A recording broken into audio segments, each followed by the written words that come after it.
नमस्कार, DD news पर आप देखना शुरू कर चुके हैं समाचारों का बुलेटिन। मैं हुलाल चंद्र सिंह। देखेंगे देश और दुनिया की तमाम बड़ी खबरें, लेकिन सबसे पहले इस समय की हेडलाइंस। थाईलैंड में आयोजित छठे बिम्स्टेक समिट में शामिल हुए प्रधानमंत्री नरेंद्र मोदी। म्यांमार और थाईलैंड में भूकंप के कारण हुई जान माल की हानि पर जताई संवेदना।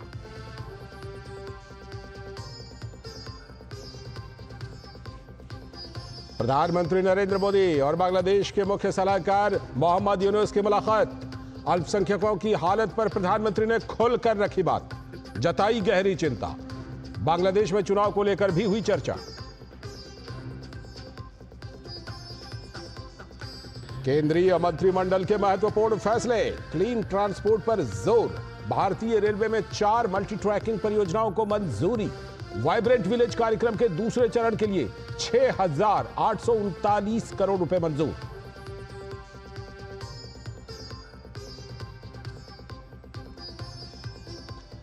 संसद के बजट सत्र का समापन। दोनों सदनों में बजट प्रक्रिया के साथ जमकर हुआ विधायी कामकाज। वक्फ संशोधन विधेयक सहित कई महत्वपूर्ण विधेयक हुए पारित। और पश्चिम बंगाल में शिक्षकों की अवैध नियुक्ति को लेकर भाजपा का ममता सरकार पर हमला, मांगा इस्तीफा। कहा घोटालों को दबाने के लिए शुरू कर देंगी दंगा फैलाना।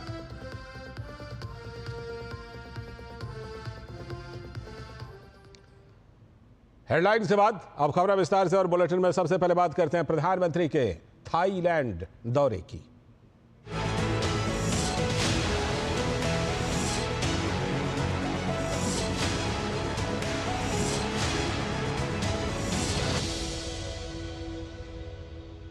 तो प्रधानमंत्री नरेंद्र मोदी ने बिम्स्टेक शिखर सम्मेलन में हिस्सा लिया।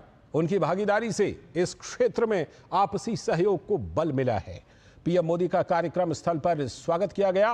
गौरतलब है कि बंगाल की खाड़ी बहुक्षेत्रीय तकनीकी और आर्थिक सहयोग पहल बिम्स्टेक सदस्य देशों के राष्ट्राध्यक्षों और शासनाध्यक्षों का छठा शिखर सम्मेलन थाईलैंड की राजधानी बैंकॉक में आयोजित हो रहा है। शिखर सम्मेलन का उद्देश्य साझा सुरक्षा और विकासात्मक चुनौतियों के लिए सदस्य देशों के बीच सहयोग को बढ़ाना है।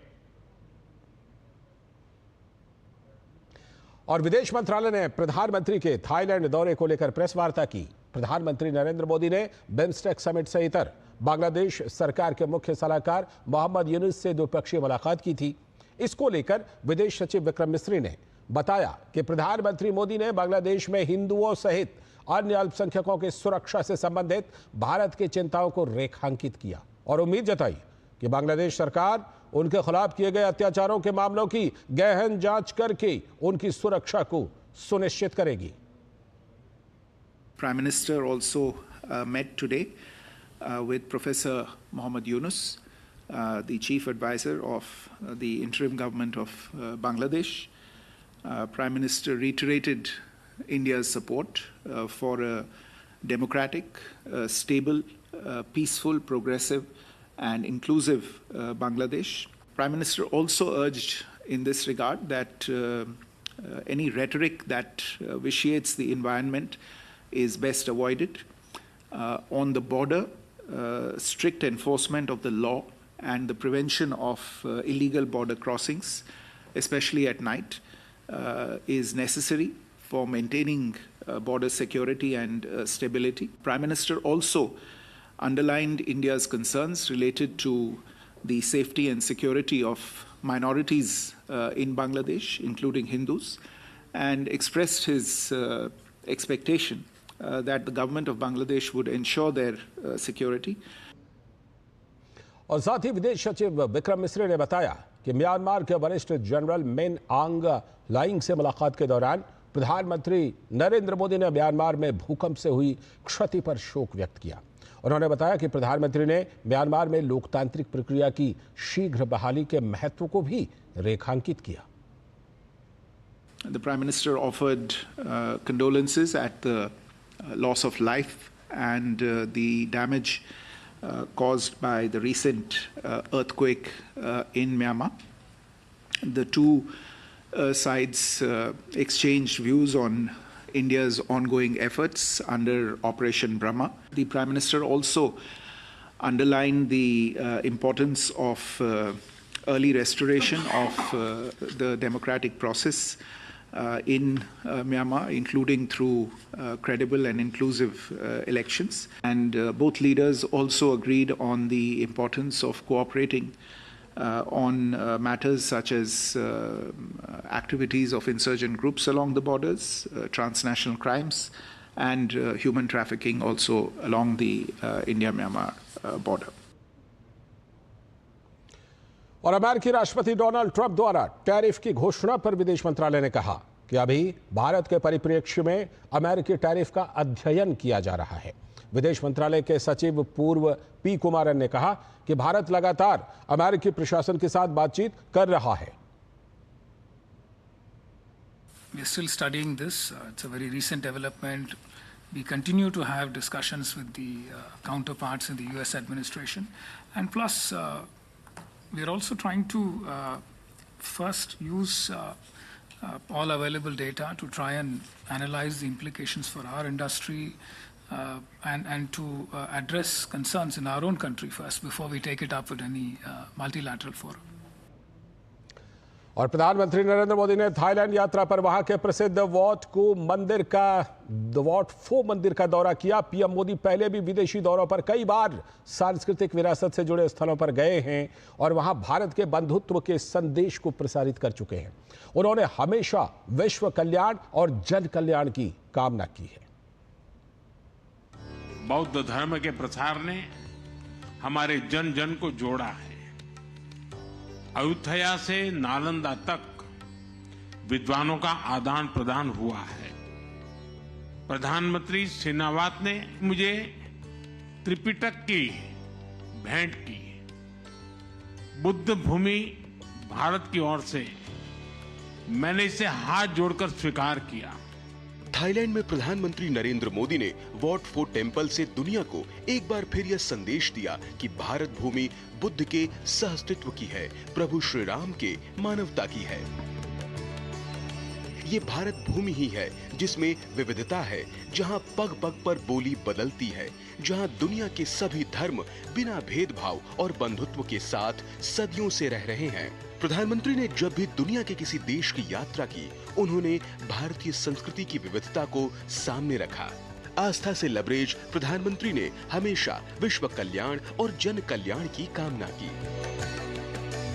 लाओसो या अबू धाबी या फिर नेपाल, उन्होंने महात्मा बुद्ध की विरासत के साथ ही प्रभु श्री राम की सांस्कृतिक विरासत के इन स्थलों के दर्शन किए और विधि पूर्वक पूजा अर्चना की।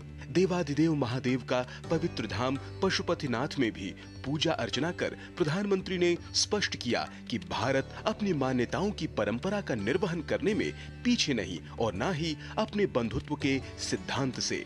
ये भारत ही है जिसकी सभ्यता में प्रेम, आध्यात्म, अहिंसा, सहिष्णुता और विश्व बंधुत्व का भाव है। ये भारत भूमि की सांस्कृतिक विरासत है जो सदियों से अपनी धारा से लोगों को सिंचित करती आई है। इसलिए शायद प्रधानमंत्री ने मंदिर या बौद्ध मठों का ही नहीं बल्कि दुनिया के कई देशों की यात्रा के दौरान प्रसिद्ध मस्जिदों का भी दौरा किया। यही तो भारतीय दर्शन है, सद्भाव, सहिष्णुता और शांतिपूर्ण सहअस्तित्व के लिए वैश्विक प्रतिबद्धता। भारत की हजारों साल से चले आ रहे समृद्ध दर्शन को प्रधानमंत्री नरेंद्र मोदी ने दुनिया के सामने पुनर्स्थापित किया है। नानक से संदेशों को, राम की मानवता को, बुद्ध की अहिंसा को। ये पल भारत के गौरवमयी क्षण हैं, भारतीय संस्कृति के लिए प्रफुल्लित होने के पल हैं। और प्रधानमंत्री नरेंद्र मोदी थाईलैंड के दौरे के बाद अब श्रीलंका के दौरे पर रवाना हो गए हैं।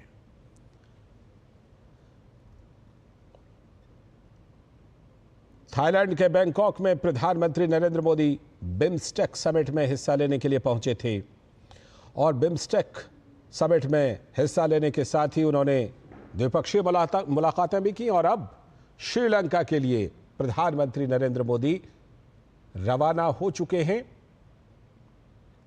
जैसा कि आप जानते हैं कि प्रधानमंत्री नरेंद्र मोदी 2 देशों की विदेश यात्रा पर हैं। थाईलैंड की यात्रा उनकी पूरी हो चुकी है और अब श्रीलंका के लिए प्रधानमंत्री नरेंद्र मोदी रवाना हो चुके हैं।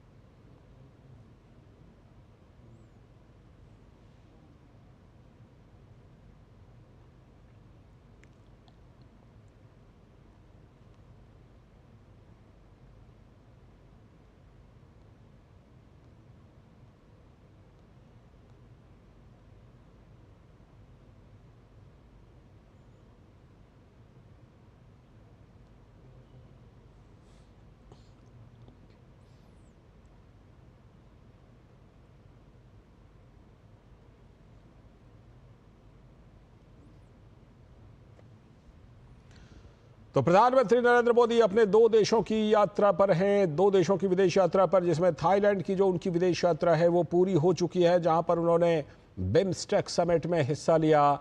बिम्स्टेक समिट में हिस्सा लेने के साथ ही प्रधानमंत्री नरेंद्र मोदी ने बिम्स्टेक देशों के राष्ट्राध्यक्षों से द्विपक्षीय मुलाकातें भी की और अब प्रधानमंत्री नरेंद्र मोदी थाईलैंड के दौरे को समाप्त करके, दौरा संपन्न करके अब श्रीलंका की यात्रा पर प्रधानमंत्री नरेंद्र मोदी रवाना हो चुके हैं। प्रधानमंत्री नरेंद्र मोदी का श्रीलंका में भी कई कार्यक्रम है, जो श्रीलंका के साथ द्विपक्षीय संबंधों को लेकर यह दौरा बहुत ही महत्वपूर्ण होने वाला है प्रधानमंत्री नरेंद्र मोदी का। तो अब थाईलैंड का दौरा संपन्न करके प्रधानमंत्री नरेंद्र मोदी श्रीलंका के लिए रवाना हो चुके हैं।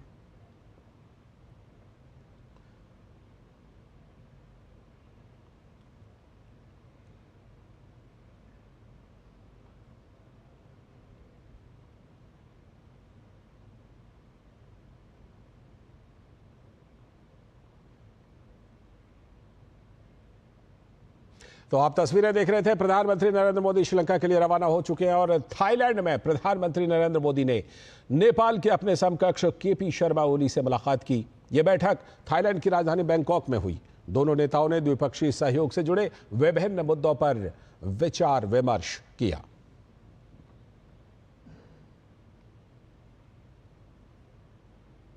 और थाईलैंड दौरे पर प्रधानमंत्री नरेंद्र मोदी ने बिम्स्टेक शिखर सम्मेलन सहित भूटान के प्रधानमंत्री तोबगे से भी मुलाकात की।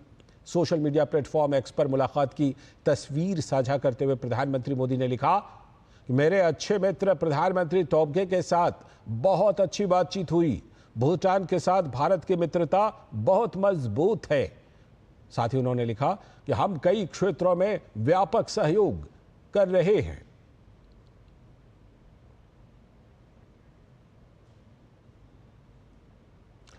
और थाईलैंड दौरे पर प्रधानमंत्री नरेंद्र मोदी ने बिम्स्टेक शिखर सम्मेलन सहित म्यांमार के वरिष्ठ जनरल मेन आंग लाइंग से मुलाकात की। इस दौरान प्रधानमंत्री नरेंद्र मोदी ने म्यांमार में आए भीषण भूकंप के कारण हुए नुकसान पर अपनी संवेदनाएं व्यक्त की। गौरतलब है कि मुसीबत की इस घड़ी से उबरने में भारत म्यांमार को लगातार सहयोग कर रहा है।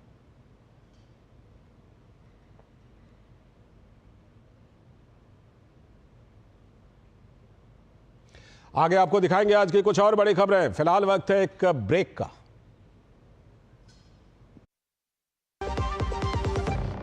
असम का चाय बहुत फेमस है, सबको पता है। चाय बहुत आगे रहेगी, विश्व में नंबर 1 में रहेगी। 200 glorious years of Assam tea. The saga will continue for many more centuries to come.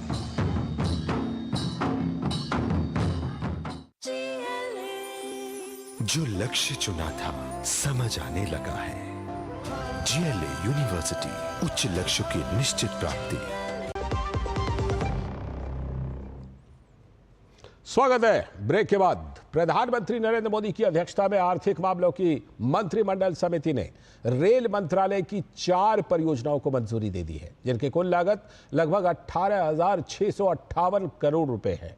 Maharashtra, Odisha और छत्तीसगढ़ के 15 जिलों को कवर करने वाली ये 4 परियोजनाएं रेलवे के मौजूदा नेटवर्क को लगभग 1247 किलोमीटर तक बढ़ा देंगी।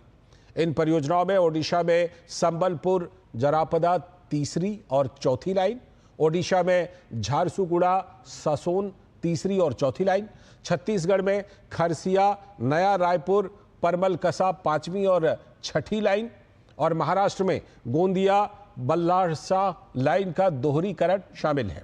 कैबिनेट के फैसलों की जानकारी देते हुए केंद्रीय मंत्री अश्विनी वैष्णव ने बताया कि ये परियोजनाएं यात्रा सुविधा में सुधार लाएंगी, लॉजिस्टिक लागत और तेल आयात को कम करेंगी और कार्बन डाइऑक्साइड के उत्सर्जन में कमी लाएंगी।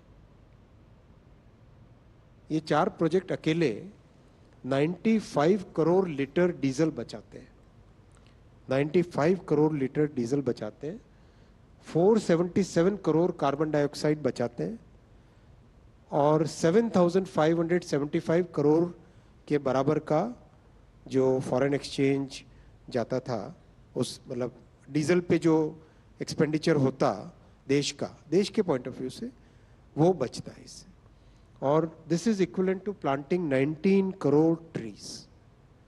19 crore trees plant करते, उससे जितना हमको environmental benefit मिलता, वो benefit इन 4 project alone से मिलेगा. That's why it's so very important to make this investment so that we can really give a cleaner country, cleaner environment to our next generations. ये इसी point of view से प्रधानमंत्री जी का बहुत बड़ा focus है.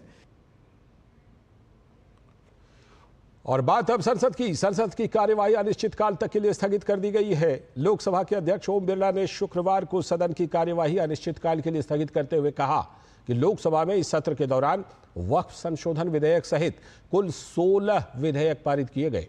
उन्होंने विपक्षी सदस्यों के शोरगुल और नारेबाजी के बीच कहा कि बजट सत्र में 26 बैठकें हुई तथा कुल उत्पादकता 118% से अधिक रही.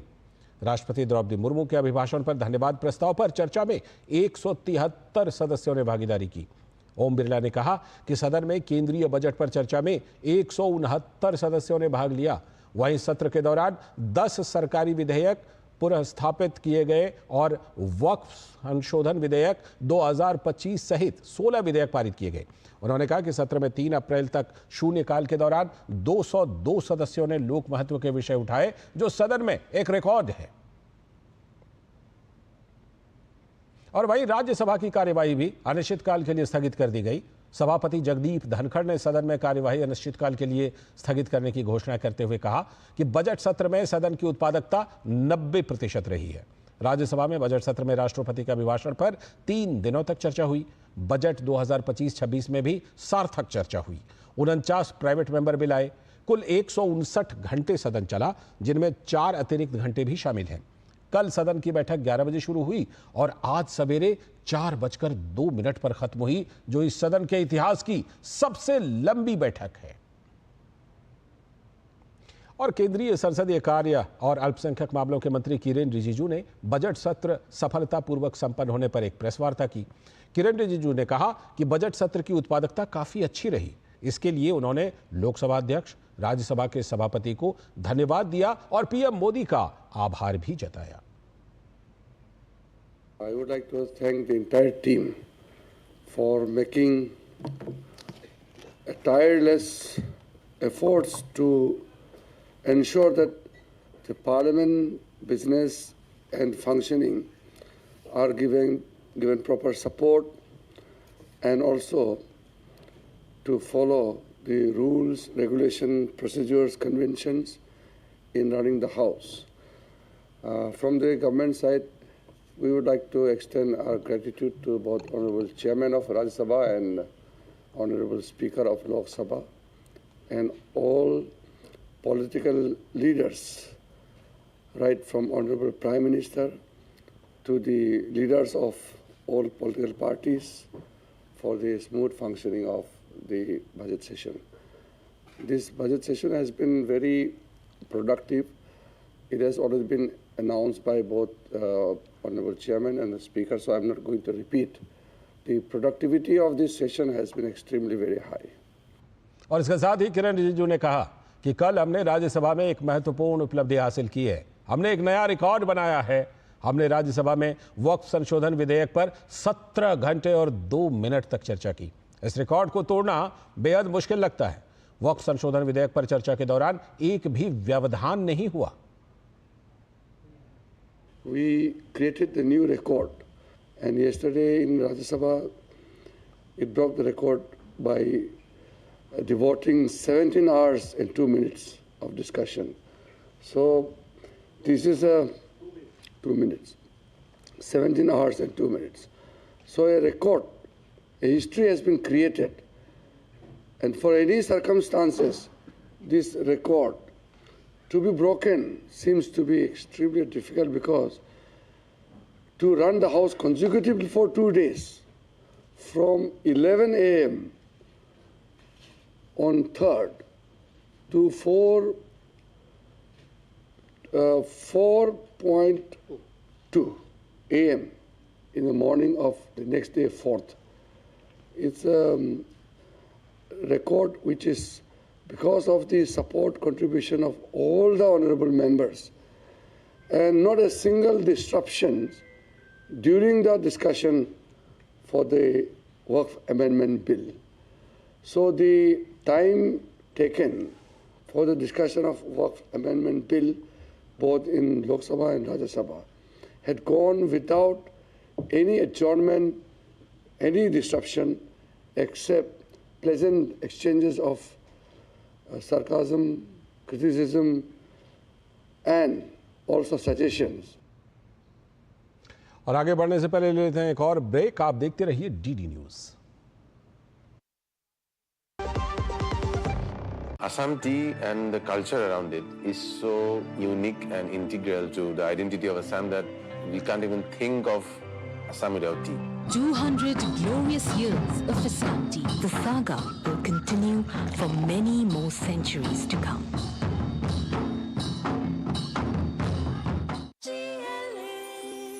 जो लक्ष्य चुना था समझ आने लगा है। जीएलए यूनिवर्सिटी, उच्च लक्ष्य की निश्चित प्राप्ति। स्वागत है ब्रेक के बाद। आगे की खबरों में, संसद से वक्फ संशोधन विधेयक पारित होने के बाद प्रधानमंत्री नरेंद्र मोदी ने इसे एक महत्वपूर्ण क्षण बताया। प्रधानमंत्री ने सोशल मीडिया प्लेटफॉर्म एक्स पर लिखा, वक्फ संशोधन विधेयक और मुसलमान वक्फ निरसन विधेयक का संसद के दोनों सदनों से पारित होना सामाजिक आर्थिक न्याय, पारदर्शिता और समावेशी विकास के लिए हमारे सामूहिक प्रयासों में एक महत्वपूर्ण क्षण है। प्रधानमंत्री मोदी ने कहा, इससे खास तौर पर उन लोगों को मदद मिलेगी जो लंबे समय से हाशिए पर रहे हैं, जिनकी आवाज अनसुनी रही और जिन्हें अवसरों से वंचित रहना पड़ा है। साथ ही प्रधानमंत्री ने कहा कि दशकों से वक्फ व्यवस्था में पारदर्शिता और जवाबदेही का अभाव था। इससे खासतौर पर मुस्लिम महिलाओं, गरीब मुसलमानों, पसमानदा मुसलमानों के हितों को नुकसान पहुंचता था। उन्होंने आगे कहा कि संसद द्वारा पारित कानून पारदर्शिता को बढ़ाएंगे और लोगों के अधिकारों की रक्षा भी करेंगे। इसके साथ ही प्रधानमंत्री ने कहा कि हम एक ऐसे युग में प्रवेश करेंगे जो आज के समय के अनुरूप होने के साथ ही सामाजिक न्याय को लेकर प्रतिबद्ध होगा। वहीं उन्होंने आगे कहा कि देश के हर नागरिक की गरिमा को प्राथमिकता मिले, इसके लिए हम संकल्पबद्ध हैं। यह मार्ग ज्यादा सशक्त, समावेशी और संवेदनशील भारत के निर्माण में काफी महत्वपूर्ण होने वाला है। और संसद से वक्फ संशोधन विधेयक 2025 को स्वीकृति मिलने को केंद्रीय गृह मंत्री अमित शाह ने ऐतिहासिक दिन बताया। उन्होंने भी एक्स पर पोस्ट किया और कहा, आज एक ऐतिहासिक दिन है जब संसद ने वक्फ संशोधन विधेयक 2025 को स्वीकृति देकर वर्षों से चले आ रहे अन्याय और भ्रष्टाचार के युग का अंत किया है और न्याय व समानता के युग की शुरुआत की है। इस विधेयक के माध्यम से वक्फ बोर्ड और वक्फ संपत्तियां अधिक जवाबदेह, पारदर्शी और न्याय संगत होने वाली हैं। इससे निश्चित ही मुस्लिम समुदाय के गरीबों, महिलाओं और बच्चों को लाभ मिलेगा। करोड़ों लोगों को न्याय देने वाले इस महत्वपूर्ण बिल के लिए मैं प्रधानमंत्री श्री नरेंद्र मोदी जी और अल्पसंख्यक कार्य मंत्री श्री किरेन रिजिजू जी को बधाई देता हूं। साथ ही इसका समर्थन करने वाले सभी दलों व सांसदों का हृदय से आभार व्यक्त करता हूं। और लोकसभा के अध्यक्ष ओम बिरला ने कांग्रेस की संसदीय दल के प्रमुख सोनिया गांधी का नाम लिए बिना कहा कि वक्फ संशोधन विधेयक पर उनकी टिप्पणी दुर्भाग्यपूर्ण और संसदीय मर्यादा के अनुरूप नहीं है। राज्यसभा सदस्य सोनिया गांधी ने आरोप लगाया था कि वक्फ संशोधन विधेयक 2025 को जबरन पारित कराया गया और यह विधेयक संविधान पर सरेआम हमला है। बजट सत्र के आखिरी दिन संसदीय कार्य मंत्री किरेन रिजिजू द्वारा सोनिया गांधी की टिप्पणी का उल्लेख किए जाने के बाद ओम बिरला ने यह भी कहा कि एक वरिष्ठ सदस्य द्वारा लोकसभा की कार्यवाही पर प्रश्न उठाना उचित नहीं है। कांग्रेस के एक वरिष्ठ सदस्य जो कि सदन की सदस्य रह चुकी है, वर्तमान दूसरे सदन की सदस्य है, द्वारा सदन के परिसर में ऐसा वक्तव्य दिया गया है कि सदन द्वारा वक्फ संशोधन विधेयक जबरदस्ती पारित किया गया। वक्फ संशोधन विधेयक पर सदन द्वारा 13 घंटे 53 मिनट चर्चा की गई, जिसमें सभी दलों के 61 सदस्यों ने विचार रखा है। इस विधेयक पर 3 बार मत विभाजन हुआ, अतः इस विधेयक सदन के नियमों के अनुसार पारित किया गया। सदन की कार्रवाई पर एक वरिष्ठ सदस्य द्वारा प्रश्न उठाना उचित नहीं है और ये संसदीय लोकतंत्र की मर्यादा के अनुरूप भी नहीं है। और केंद्रीय अल्पसंख्यक मामलों और संसदीय कार्य मंत्री किरेन रिजिजू ने बगैर चर्चा किए और जबरन पारित कराए जाने के आरोपों का जोरदार खंडन किया। उन्होंने इस तरह के बयान को गलत बताते हुए कहा कि इस बिल पर सदन में रिकॉर्ड समय तक चर्चा की गई। उल्लेखनीय है कि कांग्रेस की पूर्व अध्यक्षा और राज्यसभा सांसद सोनिया गांधी ने बिल पर पर्याप्त चर्चा न कराने और इसे जबरन पारित कराने की बात कही थी। तो किरेन रिजिजू ने कहा कि बिल पर रिकॉर्ड चर्चा होने के बावजूद इस तरह का बयान देना गलत है।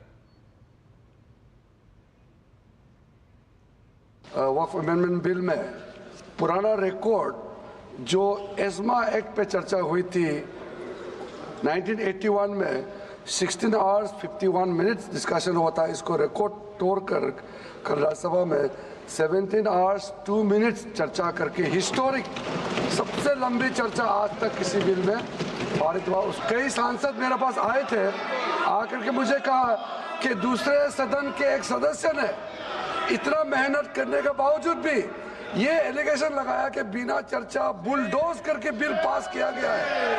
इतना मेहनत करके इतना देर तक चर्चा करके नियम को प्रोसेस को फॉलो करके काम करने के बाद तारीफ करने का जगह में कहता है बुलडोज करके बिल पास किया। उसके लिए मैं अध्यक्ष जी आपका अनुरोध करता हूँ, आप थोड़ा एप्रोप्रिएट एक रूलिंग ऑर्डर देना चाहिए। वहीं भाजपा के वरिष्ठ नेता रविशंकर प्रसाद ने वक्फ संशोधन बिल के पारित होने को लेकर टिप्पणी के लिए सोनिया गांधी को आड़े हाथों लिया। हमारे संवाददाता शैलेंद्र मिश्र के साथ खास बातचीत में उन्होंने बिल को लेकर सदन में राहुल गांधी के ना बोलने और प्रियंका गांधी की गैर मौजूदगी को लेकर भी सवाल उठाए। बीजेपी के वरिष्ठ नेता रविशंकर प्रसाद हमारे साथ था। सोनिया गांधी ने सर एक जो बयान दिया उस पर हमने देखा कि लोकसभा अध्यक्ष ने भी टिप्पणी की बिना नाम लिए, क्या कहना है? सुबह 3 बजे हम लोग गए, 12 बजे दिन से शुरू हुआ। राज्यसभा के मेंबर सुबह 4 बजे गए। इतनी लंबी बहस तो उन्हें देखी ही नहीं है, फिर भी आप कह रहे हैं बिना बहस के हड़बड़ी में पास किया गया।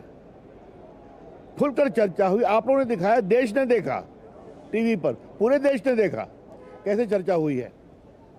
और मैं तो बहुत विनम्रता है सोनिया जी से पूछूंगा कि आपके पुत्र राहुल गांधी जी क्यों नहीं बोले? विपक्ष के नेता है ना, कहते हैं हमको बोलने नहीं दिया जाता। और आपकी पुत्री श्रद्धामना प्रियंका जी हाउस में क्यों नहीं आई? बोलना चाहिए था। वायनाड से जीत के आई हैं, मुस्लिम लीग के सपोर्ट से जीत के आई हैं, क्यों नहीं बोली? तो ये बड़े सवाल हैं। वक्फ कानूनी संस्था है, धार्मिक नहीं है। और वक्फ के मुतवल्ली मैनेजर होते हैं, ये मोहम्मदन लॉ है। तो मैनेजर साहब मैनेजरी ठीक कर रहे हैं या अपने प्रॉफिट कमा रहे हैं, ये सवाल तो ज़रूरी है ना। 8 लाख संपत्ति है वक्फ की। कितने स्कूल खुले, कितने कॉलेज खुले, कितने यूनिवर्सिटी खुली, कितने स्किल सेंटर खुले।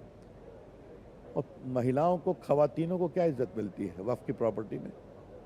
और जो हमारे पसमानदा मुसलमान हैं, पिछड़े, उनको क्या मिलता है? तो ये सवाल उठने चाहिए कि नहीं? तो जो मुतवल्ली मैनेजर साहब है उनको हिसाब देना पड़ेगा। कैमरामैन विक्की राजपूत के साथ शैलेंद्र मिश्र, डीडी न्यूज, दिल्ली। तो ये तो बात हुई संसद की, लेकिन वक्फ संशोधन विधेयक 2025 के पास होने पर अलीगढ़ में मुस्लिम समुदाय ने जश्न मनाया है। मुस्लिम समुदाय से कैंडल जलाकर लड्डू बांटे गए और आतिशबाजी की। मुस्लिम संगठनों ने कहा कि देश के करोड़ों शोषित मुसलमानों के लिए इस बिल के जरिए राजनीतिक, सामाजिक और शैक्षणिक रूप से आगे बढ़ने के दरवाजे खुल गए हैं।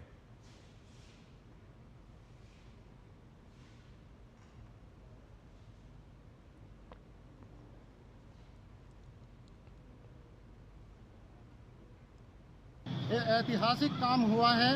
इस बिल के जरिए देश के करोड़ों मुसलमानों को जो पसमानदा तबके से ताल्लुक रखते हैं, आगे बढ़ने के दरवाजे इस बिल के जरिए खुले हैं। पसमानदा और गरीब मुसलमानों में खुशी की लहर है और हमने भी आज मिष्ठान वितरित किया है, आतिशबाजी की है। और जिस तरीके से मुसलमानों के विकास के रास्ते में एक अंधियारा था, वक्फ संशोधन बिल पास होने के बाद एक नई रोशनी की उम्मीद जगी है।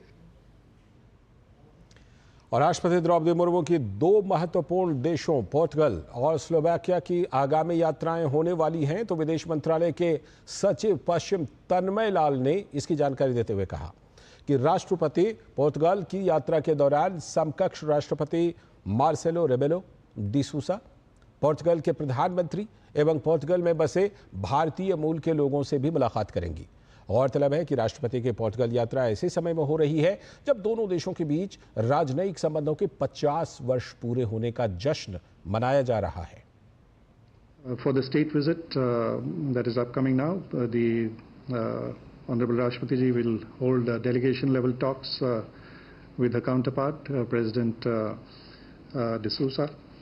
The President will also host a banquet dinner in her honor. President will meet Prime Minister Luis Montenegro. She will also meet the Speaker of the Parliament of Portugal, Dr. Jose Pedro Aguiar Branco. She will also, the Mayor of Lisbon will also host a special event in her honor. President will also meet members of the Indian community in Portugal, and she is likely to meet some Indian researchers from various universities. और राष्ट्रपति द्रौपदी मुर्मू इस दौरान Slovakia का भी दौरा करेंगी। तो विदेश मंत्रालय के सचिव पश्चिम तन्मयलाल ने बताया कि राष्ट्रपति स्लोवाकिया की यात्रा के दौरान अपने समकक्ष प्रधानमंत्री एवं स्लोवाकिया में बसे भारतीय मूल के लोगों से भी मुलाकात करेंगी। गौरतलब है कि भारत और स्लोवाकिया के रिश्ते सांस्कृतिक रूप से काफी मजबूत हैं। There will be delegation level talks and meeting with the counterpart between President and the President of Slovakia, Peter Pellegrini. There will also be a meeting with the Prime Minister of Slovakia, Mr. Robert Fico. Honorable President will also meet the Speaker of the National Council, which is the Parliament of Slovakia, His Excellency Richard Rasi. The President of Slovakia will host a state banquet in the honor of our President, and she will also meet the Indian community. There is I understand, around 6,000 Indians living and working in Slovakia. और अब बात पश्चिम बंगाल के शिक्षक भर्ती घोटाले की, जिस मामले को लेकर भाजपा ने ममता सरकार पर हमला बोला है। भाजपा के राष्ट्रीय प्रवक्ता संबित पात्रा ने कहा कि सुप्रीम कोर्ट ने पूरे मामले को धोखाधड़ी बताया है। सुप्रीम कोर्ट ने 2 जजों की बेंच, जिसमें chief justice of India Sanjeev Khanna और जस्टिस संजय कुमार, दोनों ने अपना जजमेंट सुनाया। मैं जजमेंट का एक अंश पढ़ के सुनाता। हमने इस केस के तथ्य को जांचा है, पूरे केस के तथ्य को जांचा है, सुप्रीम कोर्ट कह रही है, और पूरा का पूरा मामला जो सिलेक्शन प्रोसेस है वो मैनिपुलेटिव है, उसको मैनिपुलेट किया गया है और फ्रॉड है, धोखाधड़ी है, धोखा दिया गया है। वेस्ट बंगाल की सरकार और वेस्ट बंगाल की मुख्यमंत्री ममता बनर्जी की क्रेडिबिलिटी और उनकी लेजिटिमेसी की धज्जियां उड़ गई हैं, यह सुप्रीम कोर्ट ने कहा है।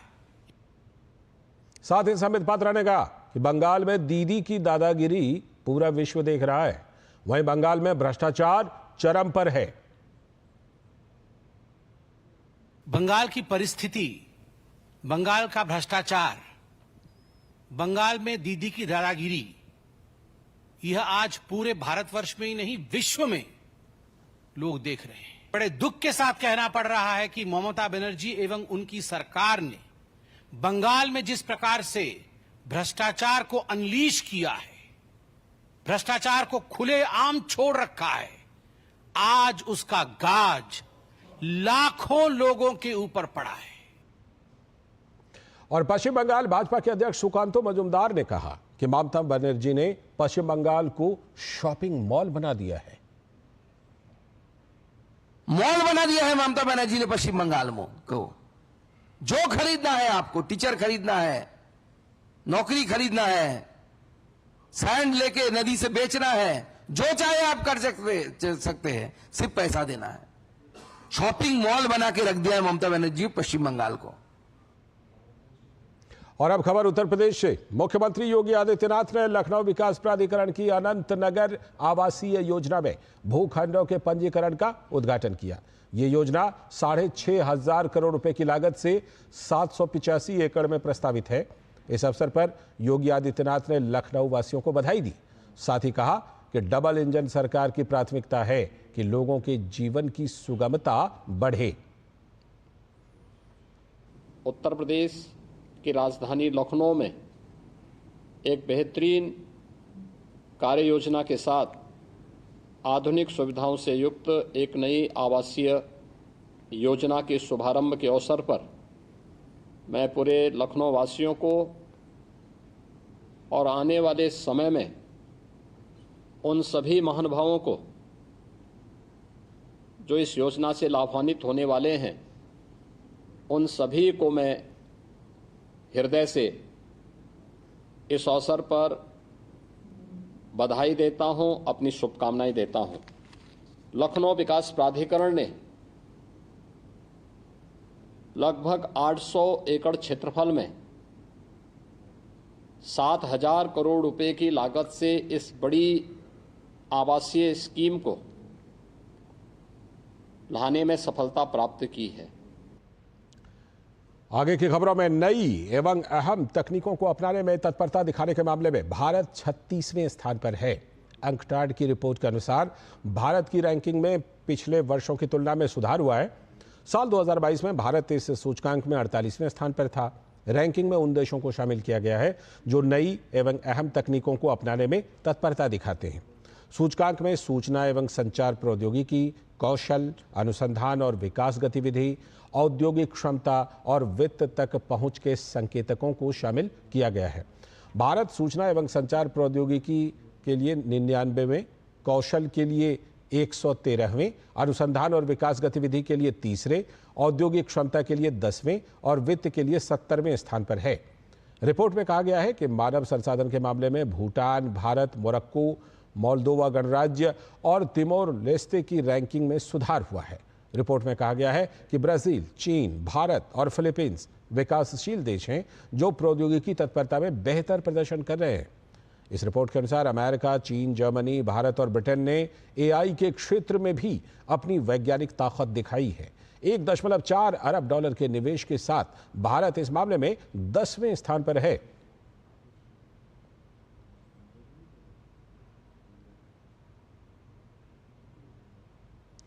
और अब बात स्टार्टअप महाकुंभ की। स्टार्टअप महाकुंभ 2025 के पहले ही दिन 27,000 लोग दुनिया के सबसे बड़े स्टार्टअप आयोजन का हिस्सा बने, जो पिछले संस्करण से 3 गुना ज्यादा है। इसके साथ ही 10,000 स्टार्टअप फाउंडर्स दुनिया के सबसे बड़े मंच पर अपने विचार साझा कर रहे हैं। आइडियाज और टेक्नोलॉजी के इस अद्भुत संगम पर क्यों हैं दुनिया की निगाहें, ये बता रहे हैं हमारे संवाददाता अजय मिश्र। भारत का स्टार्टअप इकोसिस्टम भले ही दुनिया का तीसरा सबसे बड़ा इकोसिस्टम हो, लेकिन भारत का स्टार्टअप महाकुंभ दुनिया के सबसे बड़े आयोजनों में से एक है, जहां आप रूबरू हो सकते हैं 64 देशों के स्टार्टअप कम्युनिटी के साथ। इस महाआयोजन में 3000 से ज्यादा स्टार्टअप कंपनियां अपने उत्पादों और सेवाओं को पूरी दुनिया के साथ साझा करती नजर आएंगी।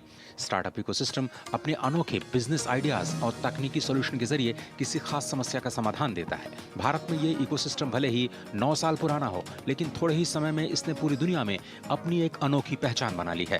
पिछले साल स्टार्टअप महाकुंभ की सफलता के बाद अब इस साल इसे और बड़े स्तर और प्रभावशाली तरीके से आयोजित किया गया है।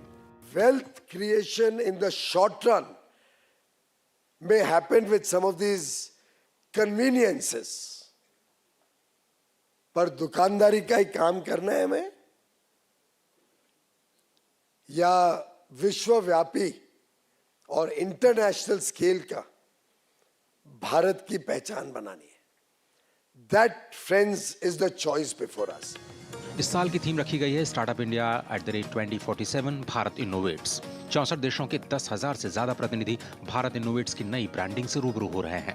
उम्मीद की जा रही है कि 3 दिनों के महाआयोजन में 1 लाख से ज्यादा लोग आ सकते हैं। AI, fintech, health take, agritech और डीप टेक जैसे 10 प्रमुख क्षेत्रों की पहचान की गई है। स्टार्टअप महारथी कार्यक्रम में स्टार्टअप्स को 50 करोड़ रुपए का ग्रांट का तोहफा दिया जाएगा। 1000 से ज्यादा निवेशक और इंक्यूबेटर्स भारत के स्टार्टअप में अपनी संभावनाएं तलाशते नजर आएंगे। देश में एआई पर आधारित इनोवेशन को बढ़ावा देने के लिए responsible AI for national security नाम की ग्रैंड चैलेंज की शुरुआत की गई। राष्ट्रीय सुरक्षा से जुड़े 11 समस्याओं के समाधान के लिए 20 करोड़ रुपए से ज्यादा का फंड दिया जाएगा। अगले साल का 3.0 मोदी सरकार की तरह 10,000 स्टार्टअप आएंगे उसमें, और फंड इन्वेस्टर्स भी तिगने आएंगे। तो ये तो हमारी एम्बिशन रहेगी। दुनिया का सबसे बड़ा स्टार्टअप इकोसिस्टम बनना है तो सब चीज़ों को सॉल्व करना पड़ेगा। नए एंटरप्रेन्योर्स बनाने पड़ेंगे। क्या चेंजेस करने की ज़रूरत है इकोसिस्टम में? जी, इकोसिस्टम बहुत अच्छी तरह से बढ़ रहा है, फाइनेंसिंग भी अवेलेबल है। 2-3 चीज़ें अगर हो जाएं तो बहुत अच्छी बात है। एक तो डोमेस्टिक कैपिटल अगर ज़्यादा बढ़े आए, लोकल इंडस्ट्री से, लोकल बिजनेस से, वो ज़्यादा बढ़े आए। ईज़ ऑफ बिजनेस में अगर थोड़ा बदलाव आ जाए वो भी ज़्यादा अच्छा होएगा। वैसे तो हमारे पास दुनिया के सबसे बड़े स्टार्टअप्स हैं।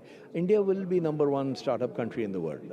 अगले 2-3 साल में तो पक्का हो जाएगी। फर्स्ट डे है, सॉलिड एनर्जी है। अभी पीयूष सर ने बोला, बहुत fantastic start to it. Startup Mahakumbh के दौरान बोट के अमन गुप्ता, जीरोधा के Nitin Kamath, shark tank fame Piyush Bansal, digital India foundation के अरविंद गुप्ता और कल्लारी कैपिटल के वानी काला जैसी हस्तियों से भी निवेशकों को मिलने का मौका मिलेगा। स्टार्टअप महाकुंभ 2025 भारत का सबसे बड़ा स्टार्टअप इवेंट है और अब कोशिश है कि इसे दुनिया का सबसे बड़ा इवेंट बनाया जाए। अगले साल जो कोशिश की जा रही है वो है भारत के हर जिले से स्टार्टअप को यहाँ लाने की, दुनिया के हर हिस्से से स्टार्टअप और इन्वेस्टर्स को इस इकोसिस्टम से परिचित कराने की। कैमरामैन अनिल के साथ अजय मिश्र, डीडी न्यूज़, दिल्ली। और यहाँ पर समय आ गया एक और ब्रेक का। ब्रेक के बाद लौटेंगे और देखेंगे कुछ और बड़ी खबरें।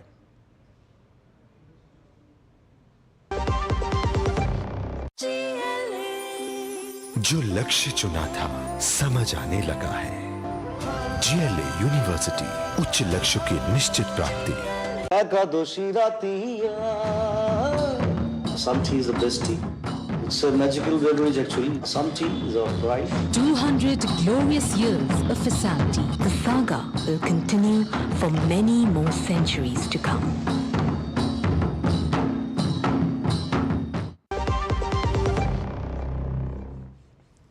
स्वागत है ब्रेक के बाद। आगे की खबरों में, प्रधानमंत्री नरेंद्र मोदी ने 10 साल पहले 2015 में छोटे कारोबारियों, दुकानदारों और नए उद्यमियों के लिए प्रधानमंत्री मुद्रा योजना की शुरुआत की थी।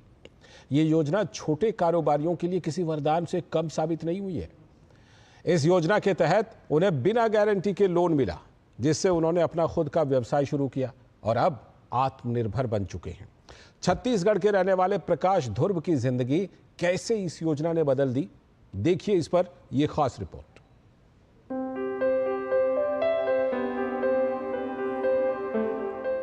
छत्तीसगढ़ के बिलासपुर जिले के प्रकाश ध्रुव पहले आर्थिक तंगी से जूझ रहे थे और परिवार की जिम्मेदारियों के बीच खुद का व्यवसाय शुरू करना उनके लिए आसान नहीं था। लेकिन प्रधानमंत्री मुद्रा योजना ने उनके सपनों को पंख लगा दिए। उन्हें बिना गारंटी के लोन मिला, जिससे उन्होंने अपना छोटा व्यवसाय शुरू किया। प्रकाश ध्रुव ने बताया कि प्रधानमंत्री मुद्रा योजना के तहत उन्हें बिना गारंटी का लोन मिला और उन्होंने इससे अपनी दुकान की शुरुआत की, जिसके बाद उनकी दुकान अच्छी चल रही है और उनकी आर्थिक स्थिति में भी सुधार हुआ है। वो अब रोजाना के 2000 से 3000 रुपए कमा लेते हैं। प्रधानमंत्री जी को धन्यवाद कहना चाहता हूँ। उन्होंने बहुत अच्छा किया। हम जैसे छोटे गरीब परिवार को हेल्प किए कि लोन के थ्रू हमें समाधान किए समस्याओं का। जो मेरा शॉप अच्छे से चल रहा है, अपने परिवार को भी चला पा रहा हूँ। छत्तीसगढ़ के कवर्धा जिले के निवासी इलेक्ट्रॉनिक दुकान के व्यापारी रविंद्र गुप्ता ने भी प्रधानमंत्री मुद्रा योजना के तहत 2021 में छत्तीसगढ़ राज्य ग्रामीण बैंक से 10 लाख रुपए ऋण लिया था। उन्होंने बताया कि इस योजना में ब्याज बहुत कम है और बिना गारंटी के ऋण दिया जाता है। साथ ही साथ इसमें किस्त के माध्यम से ऋण की वापसी भी होती है। इस योजना में ऋण के लिए पेपर प्रोसेसिंग भी बहुत कम है। उन्होंने बताया कि इस ऋण के लिए बैंक भी जाने की आवश्यकता नहीं हुई। बैंक वाले सीधे उनसे संपर्क किए और 4 दिनों में ही 10 लाख रुपए की राशि उनके खाते में आ गई। प्रधानमंत्री मुद्रा योजना मध्यम वर्गीय परिवार के लिए बहुत ही अच्छी योजना है। मैंने ग्रामीण बैंक से 10 लाख रुपए का मुद्रा लोन योजना लिया हुआ था। मुद्रा लोन योजना एक मध्यम वर्ग परिवार के लिए बहुत अच्छी सुविधा है। इसमें प्रधानमंत्री जी योजना के तहत इसमें बिना मॉर्गेज या किसी भी प्रकार के गारंटर के बिना हम लोग को व्यापार करने के लिए 10 लाख का लोन या फिर जितना आपकी आवश्यकता के अनुसार लोन दिया जाता है। देश में प्रकाश ध्रुव और रविंद्र गुप्ता जैसे कई व्यापारी हैं जिन्होंने प्रधानमंत्री मुद्रा योजना का लाभ उठाया है और आज वो दूसरों को भी रोजगार उपलब्ध करा रहे हैं। मुद्रा लोन योजना का इन्हें फायदा मिला है, जिससे ये आत्मनिर्भर भी हुए हैं और इस योजना के माध्यम से इनको कहीं ना कहीं लाभ भी मिला है। Somesh Patel, DD news, Bilaspur. और इसी योजना की एक और सफलता की कहानी दिखाते हैं आपको। प्रधानमंत्री मुद्रा योजना ने उत्तर प्रदेश के रायबरेली की रहने वाली मनीषा रावत की भी जिंदगी बदल दी है।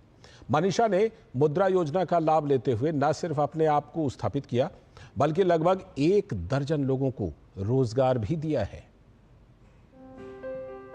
प्रधानमंत्री मुद्रा योजना देश भर के युवा उद्यमियों की तस्वीर बदलने का काम कर रही है। इस स्कीम का लाभ लेकर युवा जहां एक तरफ अपना व्यवसाय स्थापित कर रहे हैं, वहीं दूसरी ओर अन्य लोगों को जोड़कर रोजगार भी दे रहे हैं। ऐसी ही एक युवा उद्यमी महिला रायबरेली की मनीषा रावत हैं, जिन्होंने प्रधानमंत्री मुद्रा योजना का लाभ लेते हुए न सिर्फ अपने आप को स्थापित किया, बल्कि लगभग 1 दर्जन लोगों को रोजगार भी दिया। मनीषा ने दूरदर्शन से बात करते हुए बताया कि वे बेकरी प्रोडक्ट का काम कर रही थीं। व्यवसाय बढ़ाने के लिए उन्होंने योजना का सहारा लेते हुए कंपनी बनाई। मैंने इनिशियली बहुत कम रिसोर्सेज के साथ अपने घर से ही इस बिज़नेस की शुरुआत की थी, बट आगे बढ़ते हुए मुझे लगा कि मुझे अपने व्यवसाय को बढ़ाने के लिए कुछ फंड्स की ज़रूरत है। सरकार है हमारी, वो हमारे जैसे उद्यमियों की मदद के लिए बहुत सारी योजनाएं चलाती हैं और इसका लाभ मुझे भी मिला और मैं बहुत ही ज़्यादा थैंकफुल अपनी बैंक की भी हूँ, जिन्होंने तुरंत आकर हमारे घर पे विज़िट किया, हमें विज़िट किया और हम पर भरोसा किया और हमें रिसोर्सेज लगाने के लिए, मशीनरी लगाने के लिए फंड्स दिए। मनीषा की दिन रात की कड़ी मेहनत रंग लाई है और आज वे अपने साथ कई अन्य बेरोजगार युवाओं को रोजगार दे रही हैं। वे बताती हैं कि उनकी कंपनी का टर्नओवर महज 1 साल में लगभग 1 करोड़ से ऊपर का हो गया है। वे अपने प्रोडक्टों की बिक्री न सिर्फ ऑफलाइन बल्कि ऑनलाइन भी करती हैं। मैं सिर्फ ऑफलाइन ही नहीं, ऑनलाइन ही अपने इस बिज़नेस को रायबरेली शहर में बहुत अच्छे तरीके से कर रही हूँ और सिर्फ हम एक तरीके से आज हम रिटेलर्स नहीं रहे, बल्कि हम आज बल्क ऑर्डर्स भी लेते हैं, होलसेलर्स भी बन चुके हैं और शादियों में भी कैटरिंग करते हैं। अभी फ़िलहाल हमारे पास 7 से 8 लोगों की टीम है जो कि हमारे साथ मिलके काम कर रही है। देश भर में मनीषा की तरह कई युवाओं ने प्रधानमंत्री मुद्रा योजना का लाभ उठाया है। इस योजना के जरिए देश के लाखों युवा आत्मनिर्भर बन रहे हैं और देश के विकास में अपना बहुमूल्य योगदान दे रहे हैं। Bureau report, DD news. और आगे की खबरों में पंचायती राज मंत्रालय झारखंड सरकार के पंचायती राज विभाग के सहयोग से दिल्ली के आकाशवाणी के रंग भवन सभागार में हमारी परंपरा हमारी विरासत पहल के तहत 1 दिवसीय कार्यक्रम आयोजित किया, जिसमें आदिवासी नेता और समूहों के सामुदायिक प्रतिनिधि भी शामिल हुए। भगवान बिरसा मुंडा की 150वीं जयंती वर्ष के अवसर पर पंचायती राज मंत्रालय ने हमारी परंपरा हमारी विरासत नामक कार्यक्रम का आयोजन दिल्ली में किया। झारखंड के 560 से अधिक आदिवासी नेता और समूहों के सामुदायिक प्रतिनिधि इस कार्यक्रम में शामिल हुए। इस मौके पर केंद्रीय पंचायती राज राज्य मंत्री प्रोफेसर SP सिंह बघेल और केंद्रीय रक्षा राज्य मंत्री संजय सेठ मौजूद रहे। कार्यक्रम को संबोधित करते हुए प्रोफेसर SP सिंह बघेल ने कहा कि मोदी सरकार जनजातीय क्षेत्र और समुदाय के सतत विकास के लिए प्रतिबद्ध है।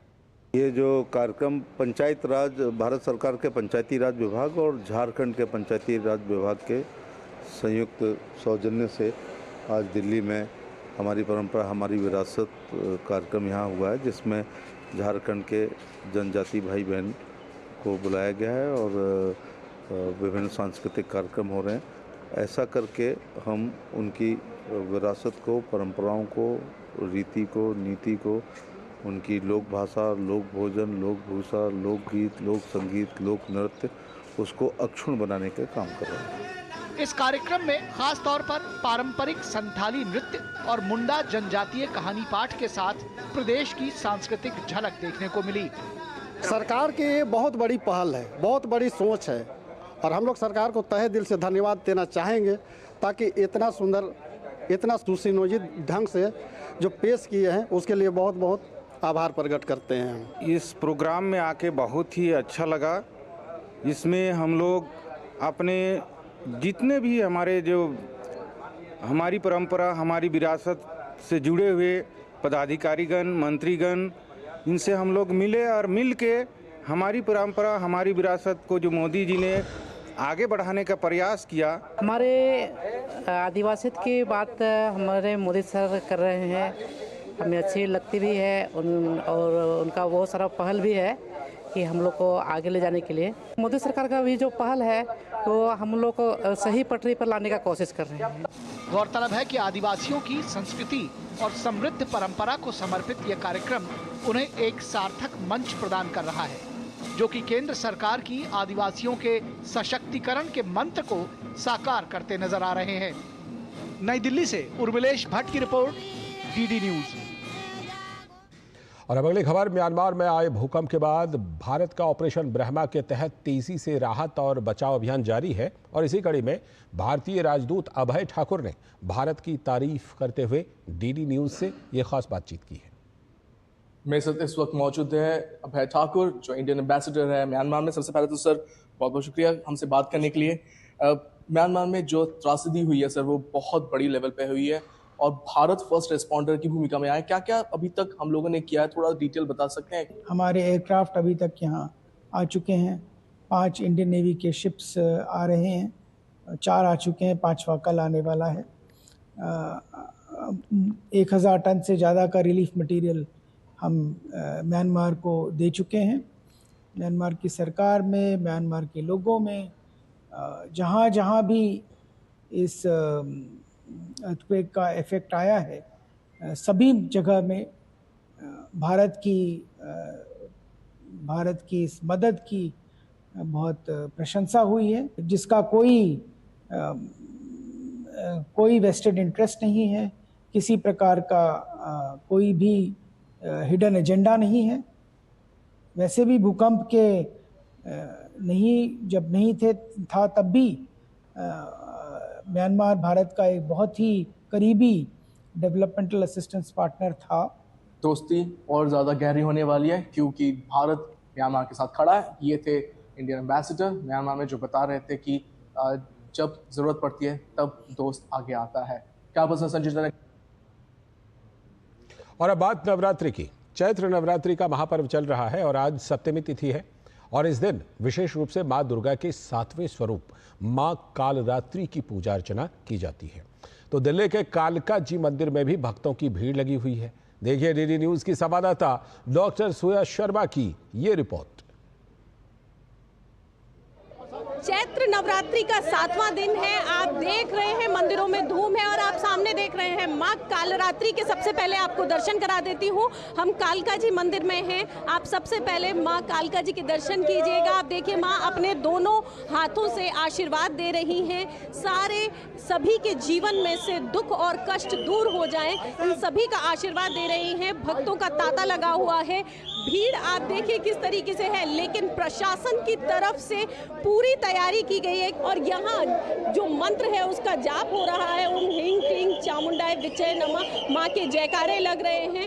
छोटे बच्चे, बुजुर्ग, बड़े सभी लोग यहाँ पर आ रहे हैं और आप देखिए सबके मन में एक ही आस्था है कि कैसे न कैसे करके माँ के दर्शन हो जाए और दर्शन करने के बाद जो सुकून, जो खुशी आपको इनके चेहरे पर देखने को मिल रही है वो अतुलनीय है, अद्भुत है। माता के दर्शन हुए, मैया माँ के तरह अच्छे से दर्शन हुआ। बहुत जय माँ कालका। भीड़ बहुत है पर बहुत अच्छा लगा। माता सारे बोलो कैसी तैयारी, क्या कुछ तैयारी की है क्योंकि भीड़ बहुत है लेकिन सभी लोग सुचारू रूप से माँ के दर्शन करें। मैम, दिल्ली पुलिस ने इस अरेंजमेंट को देखते हुए काफ़ी पुख्ता तैयारी करी है। हम अपनी तरफ से पूरी कोशिश कर रहे हैं कि आने वाले श्रद्धालुओं को सुविधा बिल्कुल भी नहीं हो, लेकिन भीड़ थोड़ी ज़्यादा है।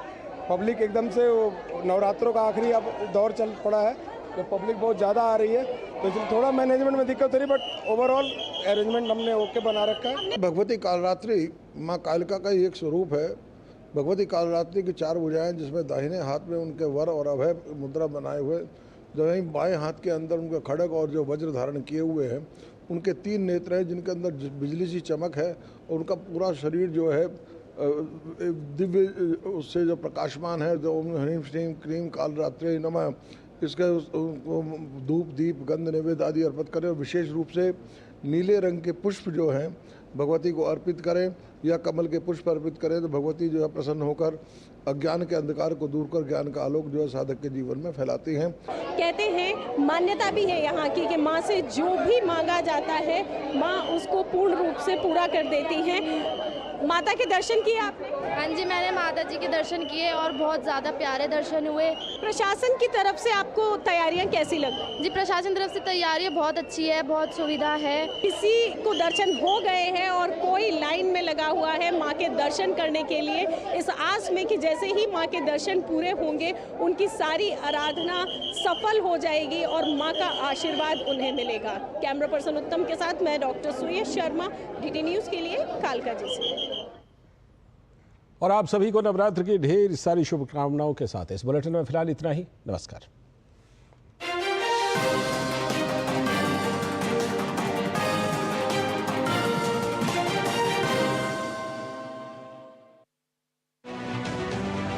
क्या है भारतीय सेना में शामिल किए जाने वाले एडवांस टोड आर्टिलरी गन्स? क्यों खास है fire and forget Nag anti tank guided missiles और प्रचंड लाइट कॉम्बैट हेलीकॉप्टर के 62,000 करोड़ की डील क्यों है एक ऐतिहासिक कदम? साथ ही भारत म्यांमार में क्यों चला रहा है ऑपरेशन ब्रह्मा? देखिए डिफेंस डायनेमिक्स शनिवार शाम 7 बजे सिर्फ डीडी न्यूज पर।